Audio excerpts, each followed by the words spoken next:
Do you love TV shows? We do too. Hello everyone, I'm Jeff. And I'm Anna, and we're the hosts of We Judge a Show by Its Pilot, a podcast hosted by us, a married couple with an endless love for TV. Whether you're searching for a new favorite series or ready to revisit an old classic, we're here to guide you through an infinite world of TV shows. Each episode, we watch and discuss the pilot for shows, while also sharing personal stories that parallel the storyline. So if you're tired of endlessly scrolling and not sure what to watch next, tune in and let us do the searching for you. We Judge a Show by Its Pilot. New episodes every Tuesday and Friday, wherever you get your podcasts. Your new favorite show is just one click away. Hello, everyone. Welcome back to our pod. Hey, how's it going? Did you have a good day off? I did have a good day off. So we are recording this on Memorial Day. Also known as Frankie's birthday. Yes. I was like... For a split second, I'm like, is this another holiday I don't know about? So we just came back from my dad's house. He had a little Memorial Day barbecue, but it is BBQ. Also little baby Frankie's second birthday. My little brother. We sang him happy birthday, and as you said, he was thinking to himself, what the hell is going on right now? Oh, yeah, it was so cute. We were all singing, and your dad was holding him. He was being very good. Did you post the video? I didn't post the video yet, but I'll post it. We'll post it. Yeah, it's cute. You can send it to me. I might post it on our Instagram. Yes. Oh, my God, people would love it. Happy birthday, Franklin. Happy birthday, Frankie. So we are...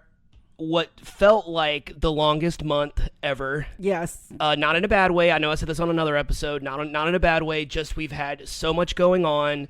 We still got a few days left of this month, and we still have so much stuff to do.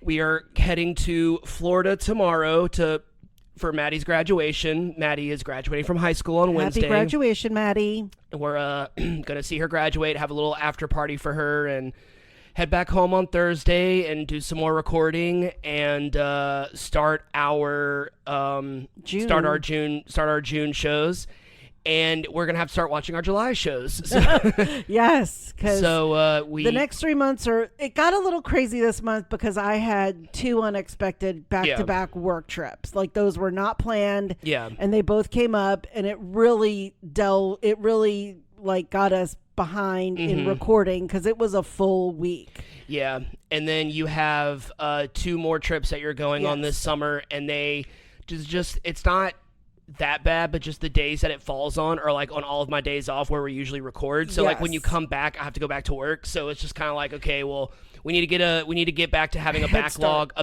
of episodes like we used to have. We were doing good for a really long time, and then eventually, I guess after a year, it finally caught up to us. Oh, and yeah. We're good. We're good because we're not professional podcasters, and no one's paying us to do any of this. So like I've said before, I usually edit either the day before or the day of that I upload it. It's not like we have hot topic type, not the store, hot topic episodes where I really have to edit because we're really saying some controversial things. We're talking about TV shows. So I mean, like it's usually just the things that I usually cut out are when you yawn and when I click my tongue, because I do that a lot. And we both do it, but I do it a lot. And then a lot of times when I'm doing the episode, when I'm doing the plot summary, a lot of times when I lose my place, I'll be like, okay. And then I'll just kind of go like that. I'm like, okay, I need to cut that out. Like, yeah.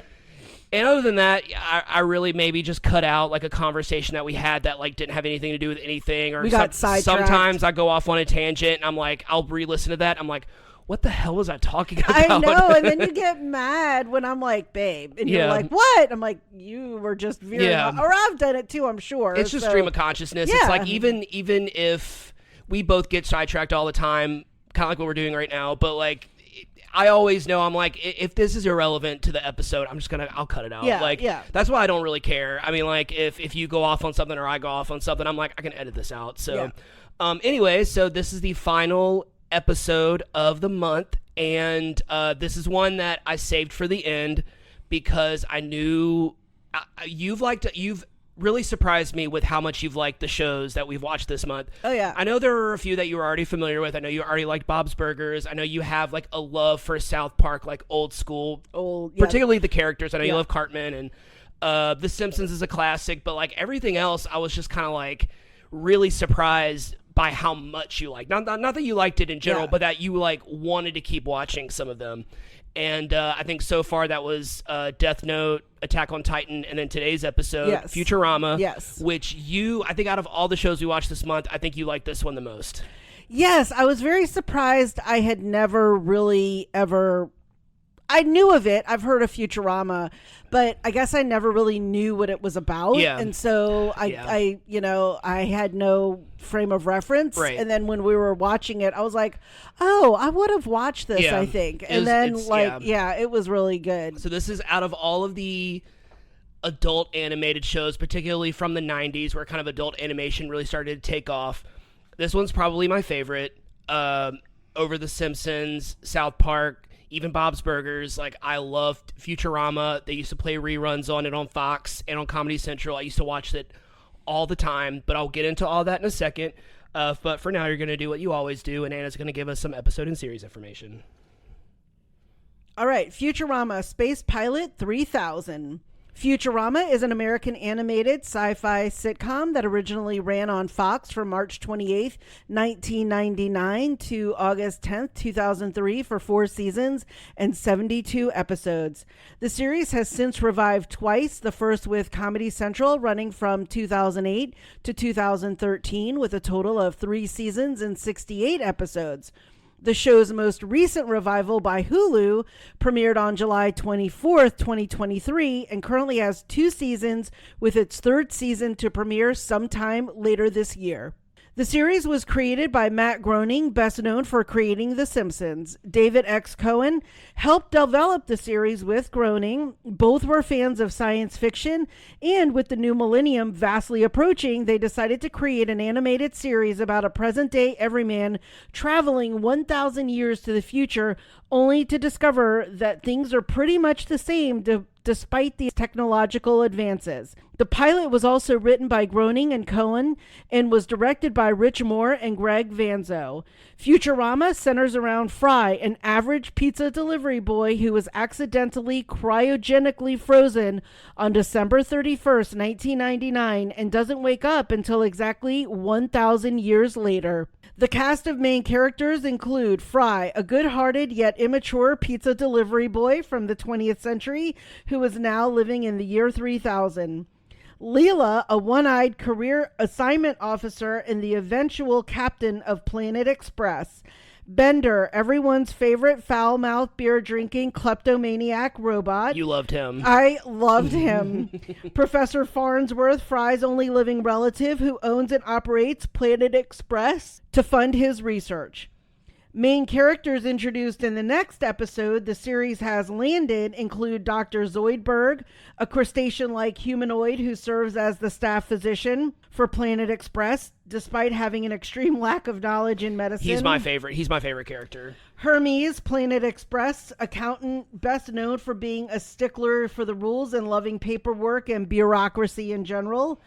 And Amy, an intern working for Planet Express, best known for being accident-prone and blunt with her coworkers. Billy West provides the voice for Fry, the professor, and Zoidberg.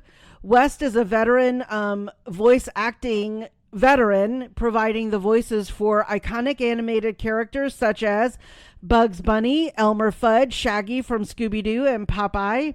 Katie Seagal, best known for playing Peg Bundy on Married with Children, provides the role of Leela. John DiMaggio does the voice of Bender. DiMaggio is another voice acting veteran doing voice work for shows such as Kim Possible and Adventure Time. Phil Lamar, best known for his work on Mad TV, provides the voice of Hermes, and Lauren Tom provides the voice of Amy. Tom is also a well-known voice actor, having done voice work for King of the Hill, Teen Titans, and Batman Beyond, but is also best known for her live-action projects such as The Joy Luck Club and playing Julie on Friends. Despite Fox's concern about the show's dark humor and themes, Futurama became an instant success, creating a huge fan base that praised the show for its smart humor, social satire, kooky sci-fi scenarios, and its sweet, heartfelt endings. The show has since become one of the most popular and beloved adult animated shows of all time, joining the ranks of The Simpsons, Family Guy, and South Park. You can currently watch Futurama on Hulu, Netflix, Max, and Peacock. Yeah, it's on a lot of streaming services. Yeah. I came to realize that. I guess because it's been owned by so many different properties, maybe. I don't know, but I think we watched it on Hulu.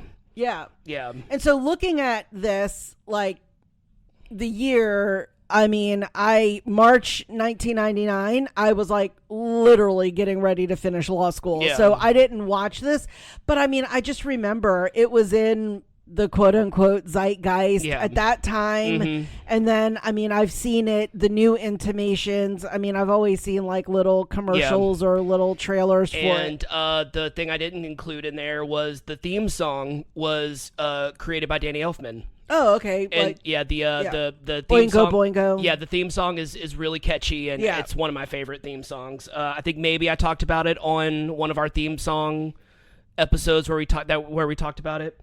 So we kind of talked about it a second ago, but so what did you think of the pilot? What did you think of kind of the show in general?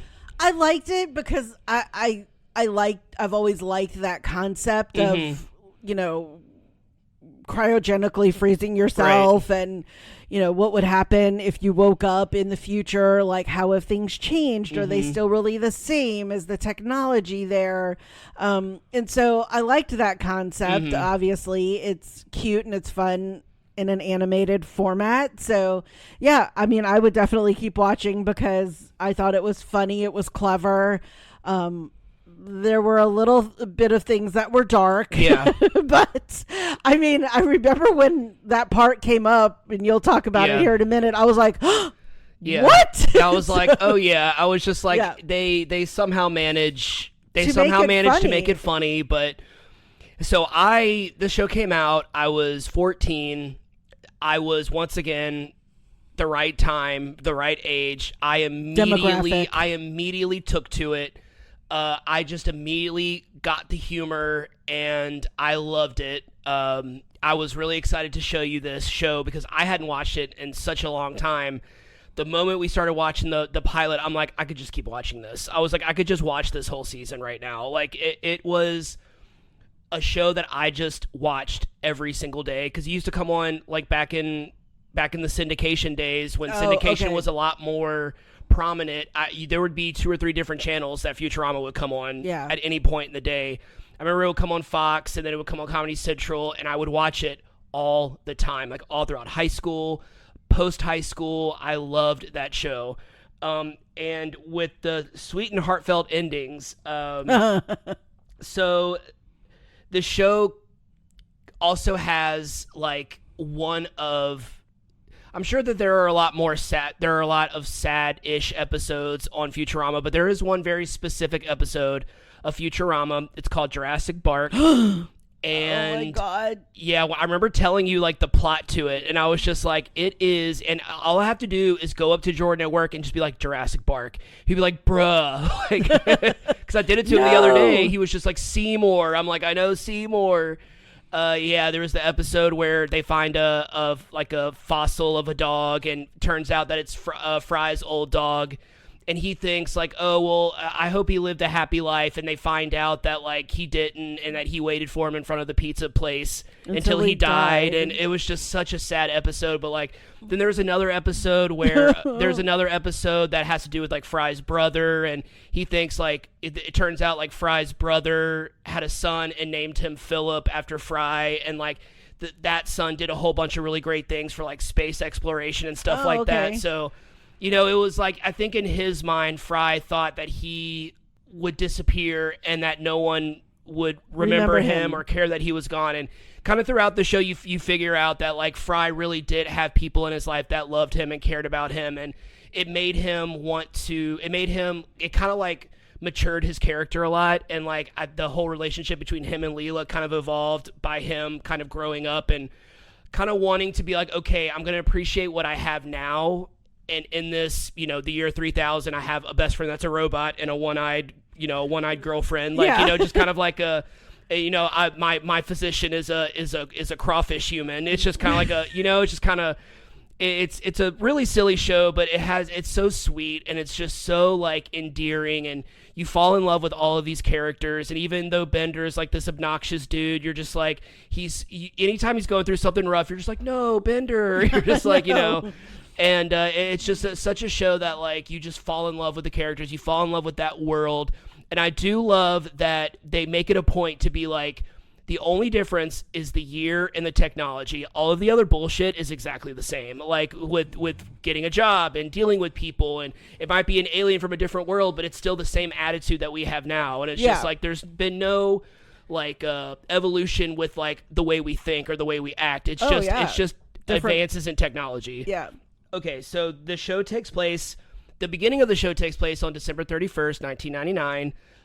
If anyone was alive or if anyone was conscious in 1999, they have to remember Y2K. Oh my gosh. The world was coming to an end. The world was coming to an end. So was it, they were afraid that all of the computers weren't going to turn to January 1st, 2000, and we were going to lose all of our data? Yes. Like the stock market was going to crash. Yes. Everything was going to crash. Banks, people were taking out their money. People like ATMs, you probably didn't have a bank account at 14. So people were like, take your money out, you know, put it under your pillow until we can figure banks out. And I mean, people were going nuts. And so I think you were going to ask me about like where I was that night. So I was in Seattle. I had graduated law school a few months, 6 months earlier.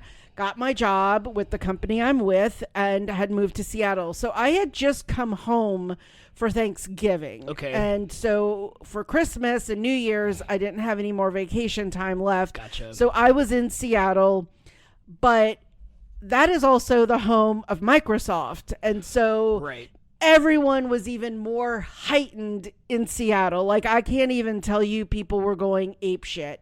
So my company, we had been doing tests on our laptops, like they were from the home office, like doing manual change dates over on our computers to see if we would lose like all of our customer information, all of our product and like accounting information. And they kept doing all these tests. That's so funny. And nothing would happen. Nothing would happen. Everything was fine. And then so again, there were like news outlets. Everyone were at like tons of news outlets were at like the Microsoft campus and like waiting to see what was going to happen. And people were saying like, you know, it was kind of it.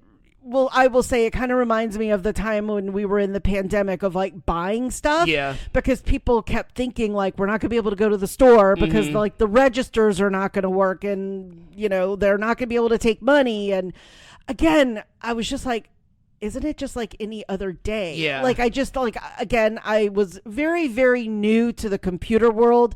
Like I had a computer for school, but I was just writing Word documents on it. I wasn't doing major like building of computer systems on my, you know, on my gateway computer that I used to have. But so I remember that day, it was maybe like literally December 30th or 29th or something. I went to the grocery store and I went to Target because I was like, okay, let me see what food I can get that, you know, might last me 6 months. So I stocked up like a whole grocery cart of like ravioli and tuna fish and all kinds of like stupid regular groceries, but stuff that would last.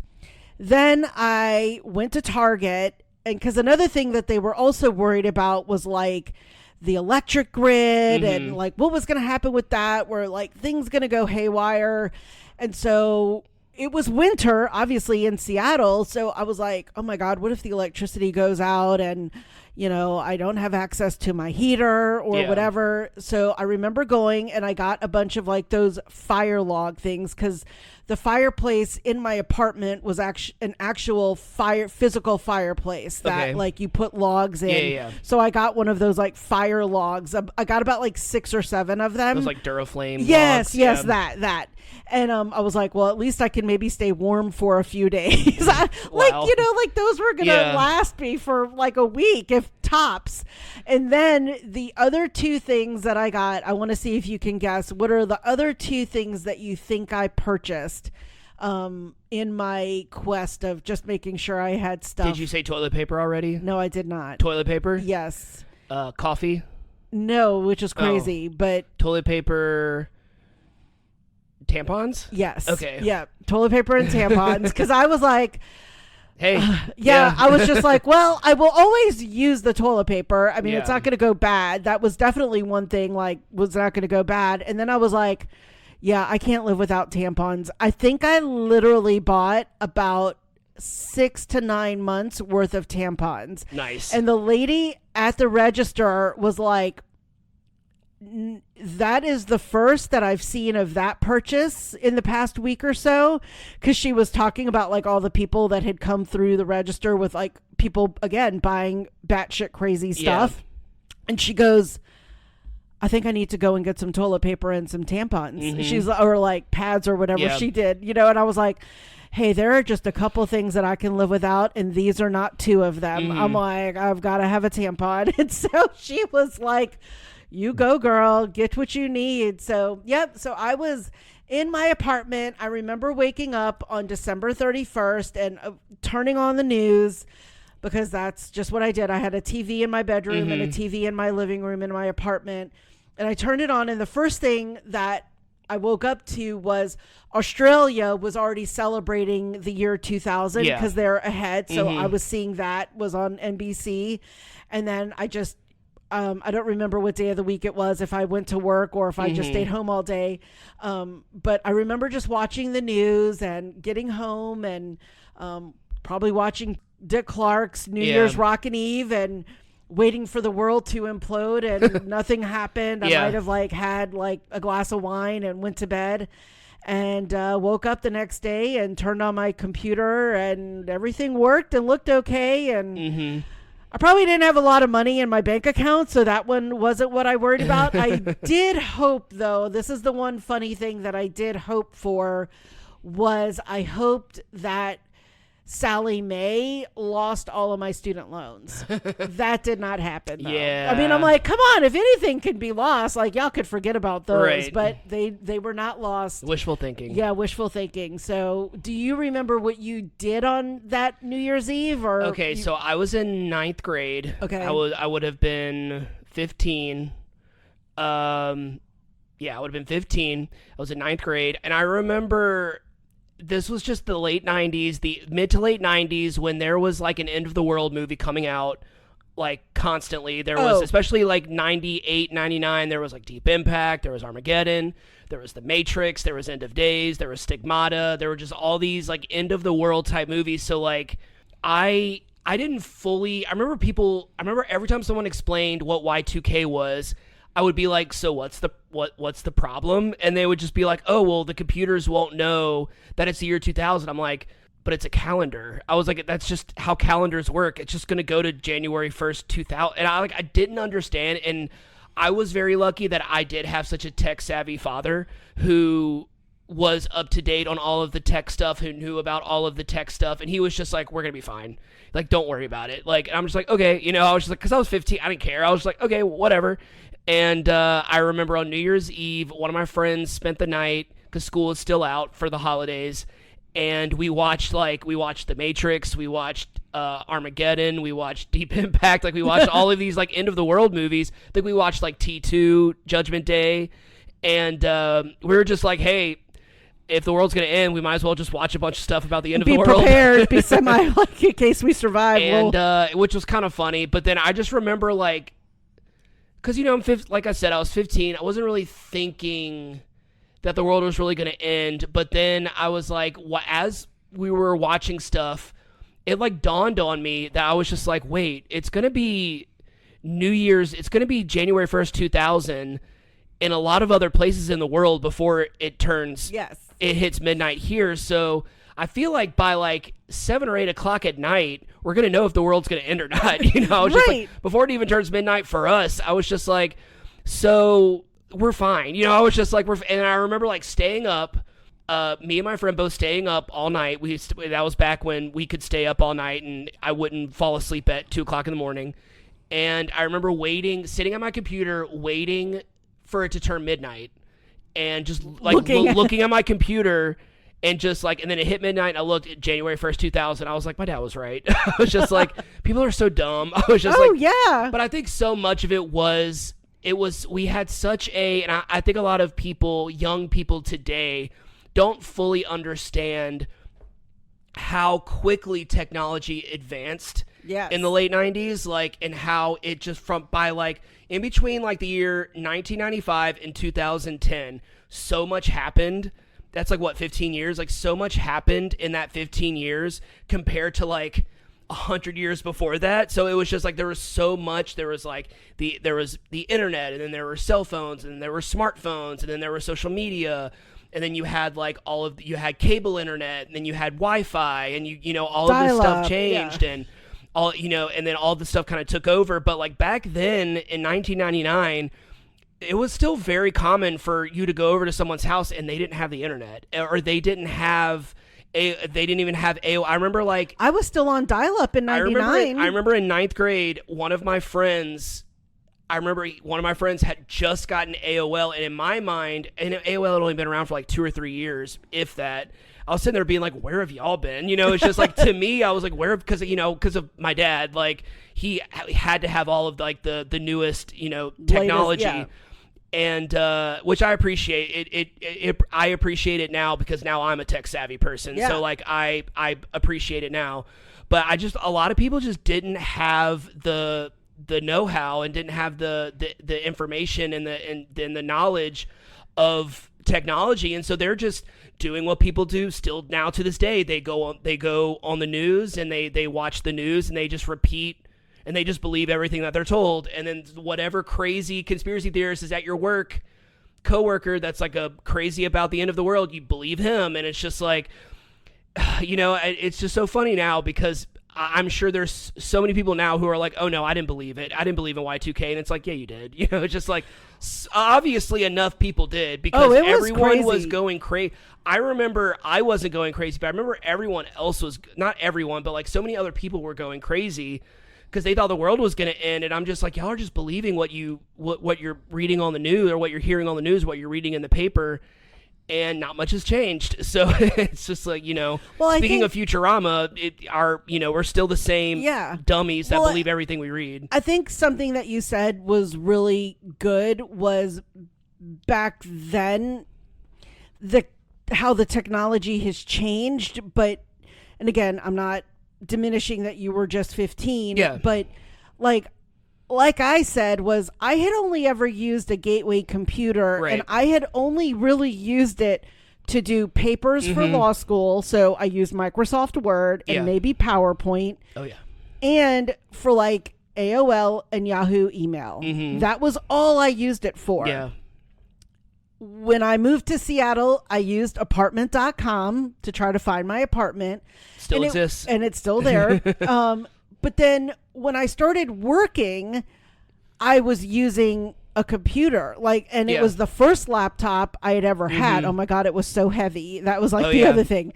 But, you know, I mean, I had like a lot of stuff on that laptop, and I just remember the fear that I was going to lose all of my work. Yeah. All of like my outlines, all of my class materials. And I think that was what our work, the media, everybody was putting in, was we were going to be losing all of this stuff that we had now developed a new way of doing, and it was just going to happen overnight. Yeah. And I think there was this idea like, oh my God, like we're going to lose all this, where, you know, like I said, I was hoping they were going to lose my law student loans. At least let's lose some debt. Let's lose some debt, not like my class outlines.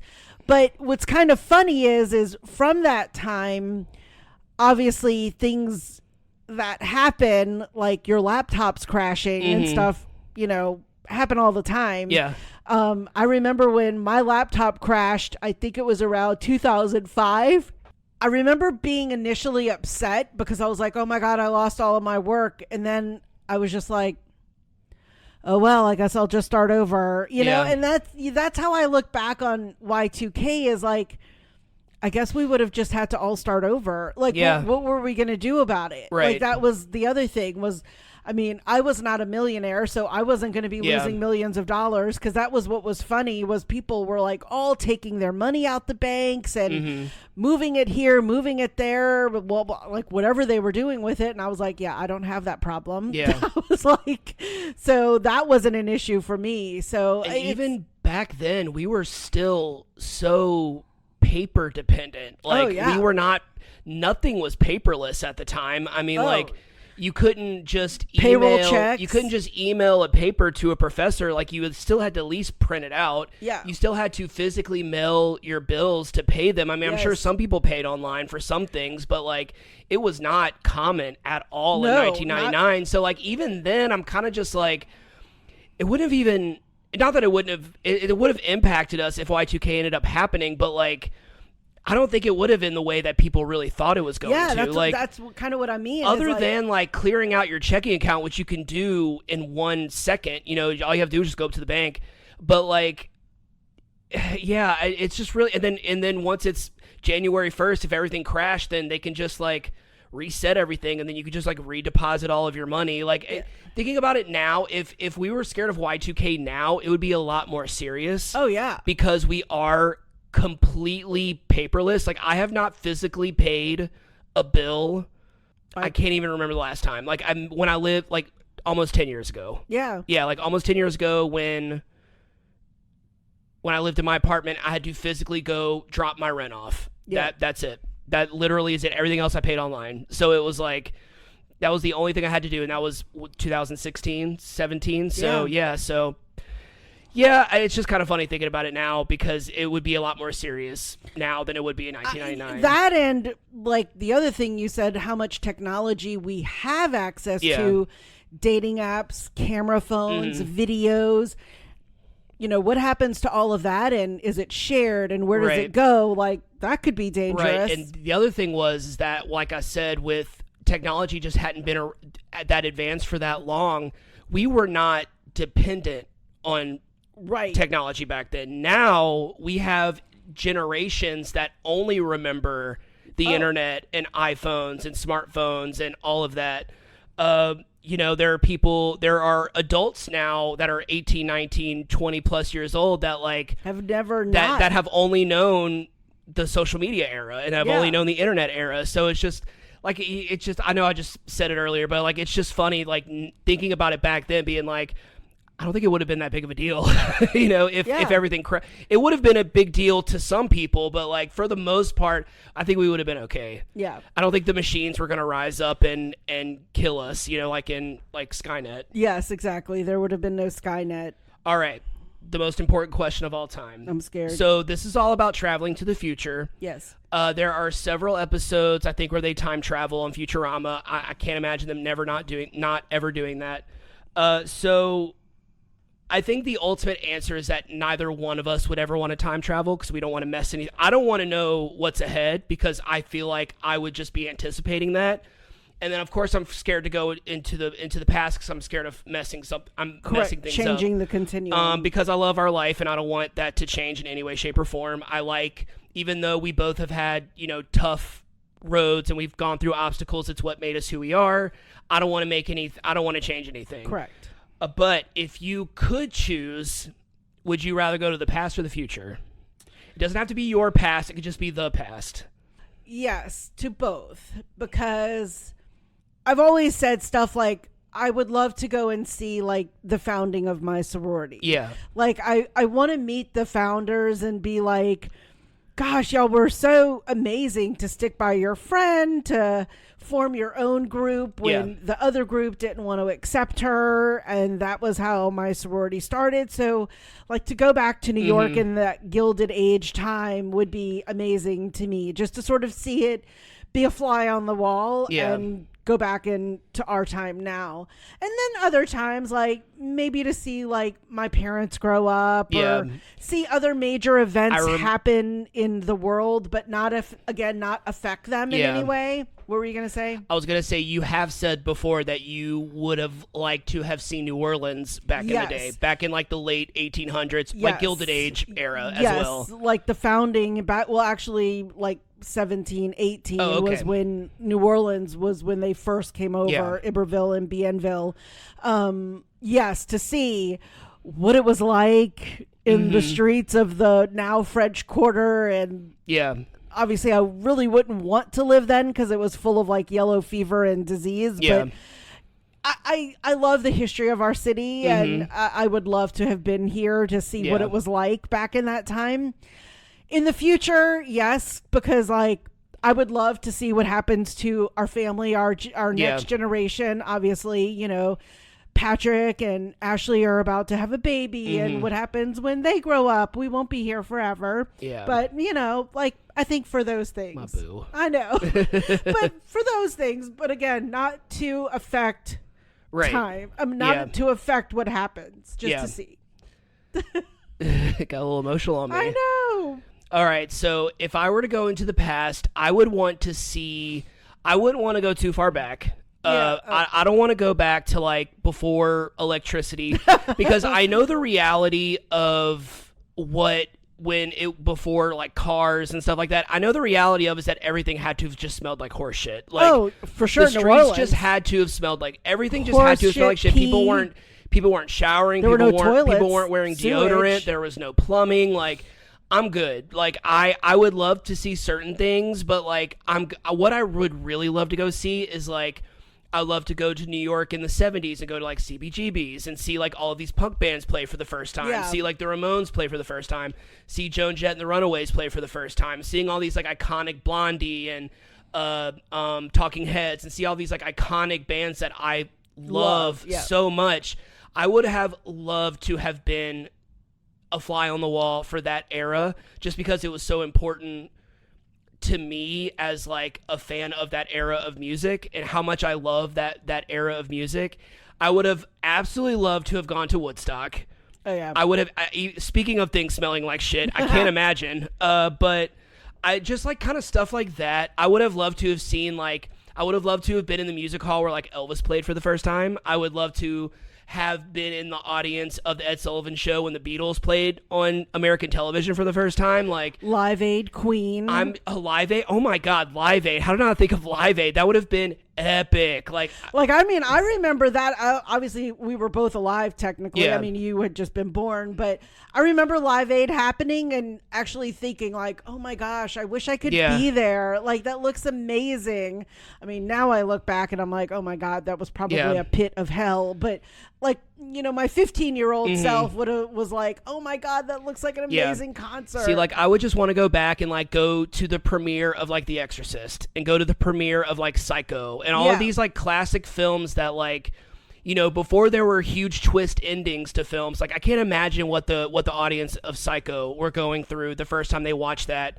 In the first or trailers, or we didn't know anything about the movie. Like, they just showed up at the theater and they went. I would have loved to have gone to the original 1922 premiere of Nosferatu. That had to have freaked people out because I watched the silent film as a millennial and it freaked me out as a kid. So like, I can't imagine what people in 1922 were going through back when they did not have any frame of reference to horror movies. Like, this was the first horror movie they probably ever heard of or seen.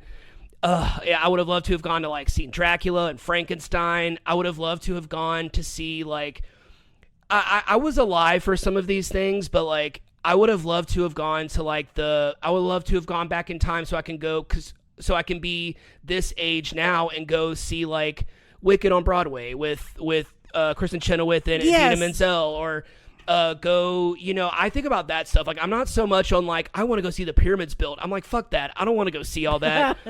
They're going to take one look at me and be like, you're a witch. We're going to kill you. Like, because I mean, you know, our brains haven't developed much, but people were a lot dumber back then. So, I mean, like, it was just kind of, the future, I kind of don't want to know. Like, I kind of don't want to know because I know the reality is because back in 1985 when Back to the Future came out, and whenever the second one came out, that was probably 87 or something. And they went to the year 2015, and they had all these technological advances. I just know it's not going to be like that. I just know we're not going to have flying cars. It's going to be this, maybe just a little bit more advanced. And so it's just I don't want to go 1,000 years from now because I don't even know if we're still going to be around. So if any of this is going to still be around. So I just don't want to know. I don't want the burden of knowing. I think that's really it. I would rather go back and relive things where I'm not before I was alive or before I was old enough to go do it, so it doesn't affect me in any way. I won't run into myself or anything. I won't talk to anyone. I won't meddle with anything. I will just go see the bands. I'll go watch the movies. I'll go see the plays, and I'll come back to the present. Gotcha. And you can come with me. Okay. Obviously. Right. Like you said about the future. I mean, the future isn't always perfect. Yeah. So I get that. Like I said, it would only be to see family and how our little generation has continued. But, I would like that in theory, but I mean, right. If I go in showing up, they're like, you've been dead for 50 years. Well, for me, it wouldn't even be to talk to them. It would just to see them, okay. just to see what's happening. Yeah. Just to see that they're good. Yeah. Yeah. Okay. All right, ready to get into this plot summary? Let's do it. All right, we're going to do this plot summary, and then we're going to talk about what you can expect in June, and then we're going to wrap this up. All right. All right, Futurama pilot summary. During the night of December 31st, 1999, Philip J. Fry, a pizza delivery boy for Panucci's Pizza, is sent out to his next delivery at Applied Cryogenics. Fry gets on his bike and goes to deliver his pizza with a six-pack of LeBrow beer. On his way, he sees his girlfriend Michelle in a cab with another guy. Michelle tells Fry they are over, and as the cab is driving away, she proclaims she left Fry's stuff on the sidewalk. Fry makes it into the lab and chains his bike to a newspaper stand. Upon arriving at the cryogenics chamber and looking for I.C. Wiener, the pizza's intended recipient, Fry realizes he's been duped and was sent on a prank delivery, which there is a future episode that it was not a prank and it was planned, and that Fry was meant to be sent to the future, but that's in the future of the series. Sitting down in a chair at the desk, he balances onto its back legs, opens a beer, and says, "Here's to another lousy millennium." Before taking a sip, the entire world is counting down from 10, and which it all happens at different times. So I was thinking about that, but I'm like, it's a cartoon. The entire world is counting down from 10, and as the countdown hits 1, Fry blows a party horn to celebrate the millennium, and immediately after, Fry's chair falls, causing him to fall backward into the cryogenic pod. The pod shuts as Fry is in there, and the timer goes to 1,000 years, freezing Fry. Over the course of the next 1,000 years, Earth is destroyed by invading aliens, rebuilt to another medieval stage, redestroyed by invading aliens, and then rebuilt to what it is now as Fry waits in stasis. Stasis? On December 31st, 2999, Fry's pod timer ends, and he wakes up. After getting out of the chamber, he walks by a big window and sees in the future, and realizes he will never see his family, friends, co-workers, or girlfriend again. Fry then lets out a loud Yahoo! Terry, an Applied Cryogenics employee, enters the room and welcomes Fry to the world of tomorrow, which is what he always says to people. Fry is escorted to the Fate Assignment Center, to the Fate Assignment Officer, where he meets Leela, a woman with only one eye, who tells Fry it is December 31st, 2999, when he sees a blimp that reads Happy New Year 3000. She imagines it must be upsetting for Fry, but he tells her the 20th century didn't hold anything for him and he feels optimistic about the future. After an encounter examination on the probulator, a DNA scan reveals Fry's one living relative is his many, many times great-nephew, Professor Hubert J. Farnsworth. Fry starts to make himself a promise that with his second chance, he's going to make the most of his life and not mess things up again. As Leela reveals, she's found Fry his permanent career assignment as a delivery boy. Fry begs for any other job, but Leela says he's been assigned the job he is best at, and he will be fired out of a cannon into the sun if he refuses, which, what a great threat. Fry reiterates that he does not like being a delivery boy, but Leela says people do their jobs even if they don't like it, and quotes a poster that says, "You gotta do what you gotta do." She then tries to implant a career chip that will permanently label Fry as a delivery boy, but he runs away. Giving chase, Leela ends up falling into the cryogenic chamber Fry was in, which sets itself for 1,000 years again. Fry then leaves her to be frozen there, but out of the goodness of his heart decides to reset the timer to thaw in 5 minutes and says, "You owe me one," and leaves the lab. Oh, I know. It was always sweet on Leela. Fry walks around New York, seeing how much it has changed over the centuries, and takes the transport tubes to Crosstown Express. Later, Fry notices a phone booth and decides to get in line to call his nephew. Fry meets Bender Bending Rodriguez, as he gets in line behind him. It turns out the phone booth is actually a suicide booth. That's when I gasped. And Bender is eagerly awaiting his death. When Fry this was the suicide booth when I was reading, when it was like executives were a little worried about the dark themes. The suicide booth was the dark theme that they were worried about. When Fry goes inside the booth to make a call, Bender says he is in a hurry and tries for a twofer and puts a quarter in the slot before yanking it back out with a string. Which, remember that trick? Yes. The machine asks for the mode of death, quick and painless or slow and horrible, but when Fry requests to make a collect call, the machine hears him select slow and horrible. As the weapons aid toward them, Bender impatiently waits to die and introduces himself to Fry. Fry pushes himself and Bender to the side of the booth as the weapons charge out and they survive. Having failed at killing himself again, Bender invites Fry to get drunk with him at Ozornax's pub. Meanwhile, Leela's cryogenic chamber is timed out and she is unfrozen. Terry appears again, telling her what he told Fry, and Leela tells him to shut up. After being yelled at by her boss for losing Fry, Leela is forced to continue her pursuit of him. Bender leaves to go kill himself again, but Fry tells Bender he is his only friend and wants him to stay. Leela spots them inside the pub and requests backup, to which URL and Smitty respond. Bender takes Fry into the head museum, where the latter meets Leonard Nimoy's head. Leela catches Fry and walks towards him, but he backs into the U.S. president's, causing Richard Nixon's head to fall off the shelf and break. Nixon starts biting on Fry's sleeve like a dog, and URL and Smitty start beating up Fry.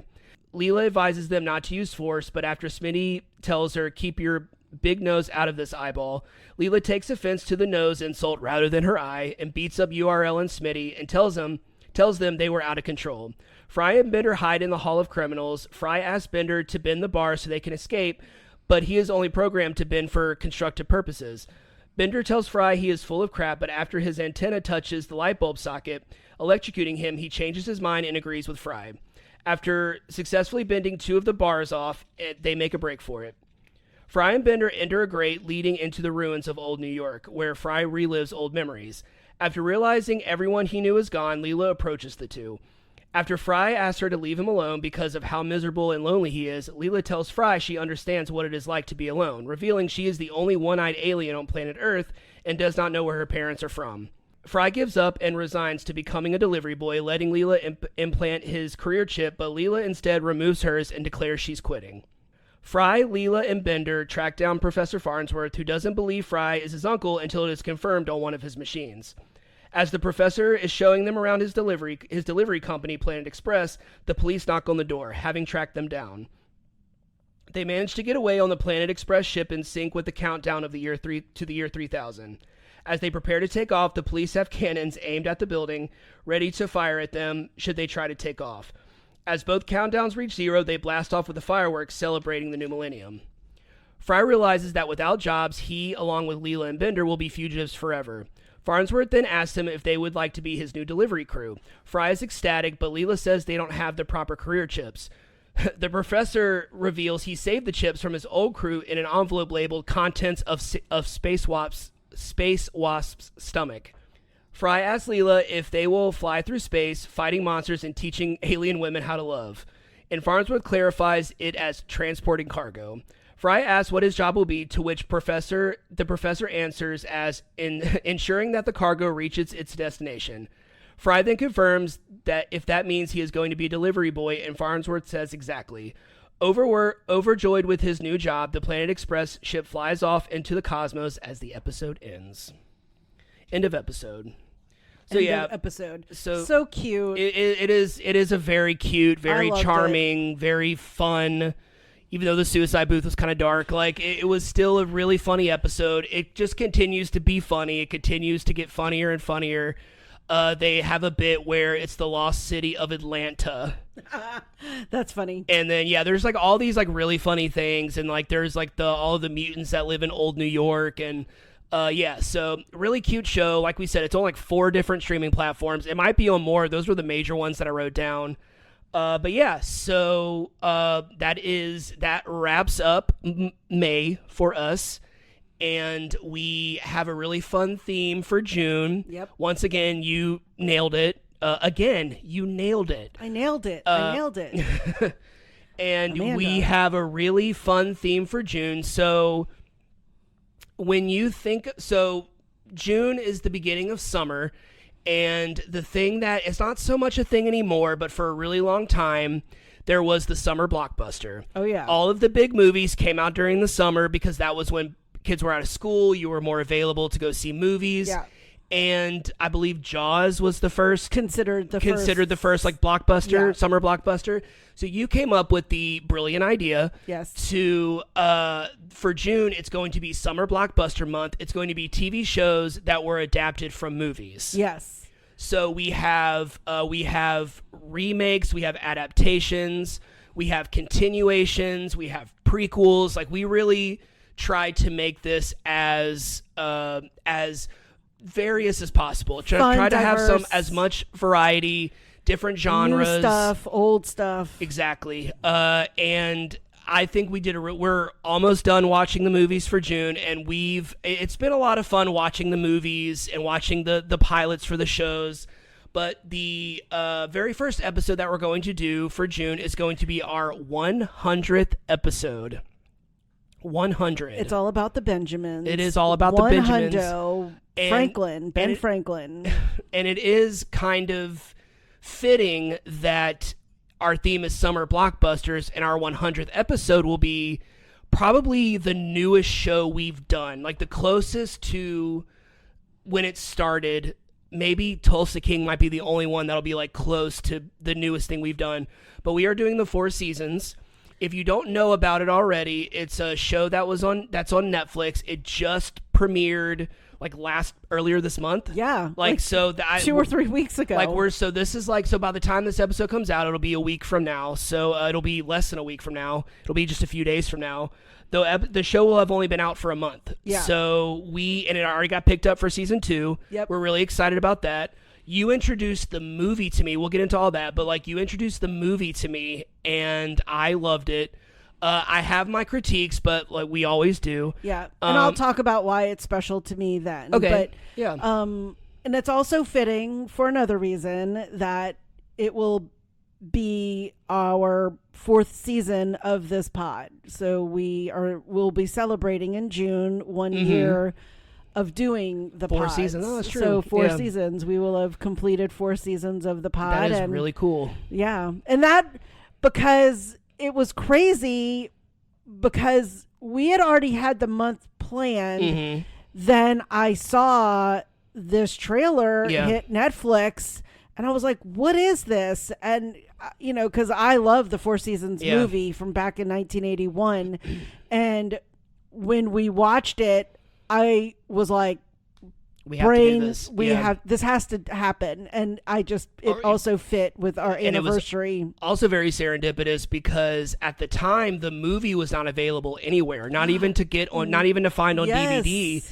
And then I went and looked it up, and I was just like, oh, it's going to get added to Netflix in like 2 days or something like that. It was crazy. You were like, thank God. So now, because we really like to do, even though like this is a podcast about TV shows, if we're going to do something based on a movie, we're going to talk about the movie on the episode, I would prefer to at least be available to rent.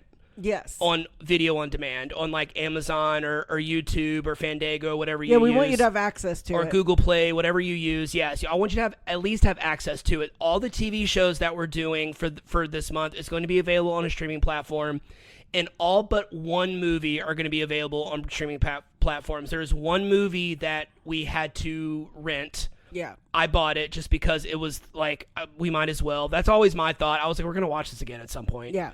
And we just watched it, and it got us in all the feels. So we're about to watch the pilot for that movie. Yes. So yeah, we're really excited. This was such a great The idea. pilot for the TV show. Sorry. And this was a really good idea, but I have to say the month of May so far has been my favorite month of our podcast. Just the because, adult animation? Yeah. Oh, yeah. It has just been so much fun. It has been so... I know some of the stuff has been kind of intense, like we did, Castlevania and Death Note and Attack on Titan, but they were still so much fun to watch that it was just like, I don't know, it kind of brought back like the kid in me, I guess. Like it kind of was just like, oh, well, this just reminded me of when I watched this when I was younger. So. Yeah, well, I'll actually say the same because, I mean, I think it brought back an era of when I used to watch all of those. And they just don't necessarily run into my like stream of Your what algorithm. I'm thinking about of watching or whatever. But I mean, I think it's awakened my perception of those shows and made me interested. But I do also think that adult animation has really broadened its scope of what it covers because, again, I thought of adult animation as The Simpsons, South Park, Beavis and Butthead. I mean, there were some that were a little dark, like Eon Flux back in the day. But I loved that show. Again, I didn't have a really current perception of adult animation, and you really dug out some good ones that I really enjoyed. Yeah. So we hope you've maybe watched a couple new ones that I've been looking at the numbers, and some people have been listening. A lot of people have been listening to our episodes this month, so I think we've inspired some people to maybe watch some of these shows. Hopefully. So Nick had messaged me earlier, and he was just like, he's never watched Brooklyn Nine-Nine before. So he texted me while we were at my dad's house today, and he was just like, we just listened to the Brooklyn Nine-Nine episode. We're starting it right now, and I'm just like, you're going to love it. It's just like, you're going to love it. He's actually watching the show? Yeah. Oh, okay. Yeah, so because he listened to our episode, then he was like, we're starting it right now, and he messaged me. I didn't get to message him back because I was driving, but he was like, I can already tell Rose is going to be my favorite character. And I'm like, she is the best. Oh, my God. Mita Bell. Yes, I love Rose. That about wraps up this episode? Yeah. All right. Well, it's been a fun month, and we have another fun month ahead of us, and you will be hearing it on Tuesday with the 4 seasons, and then the episodes following. All right, that wraps up this episode. Thanks for tuning in. If you haven't already, go ahead and follow us on whichever platform you're listening to this podcast on. That way you'll be notified every time we publish a new episode. You can also follow us on Instagram at WeJudgePilotPod. We're also on Facebook. You can leave us a comment, suggest a show for us to watch, or leave some emojis in the comments. What you got? All right, I have the robot, the dog, pizza, the bike. The dog. The aliens, beer, the sun, the light bulb, the spaceship, the ice, the eye. There is like a one singular eye. There is, yeah. Fireworks, the calendar, and I have, oh gosh, what did I write here? Let me see.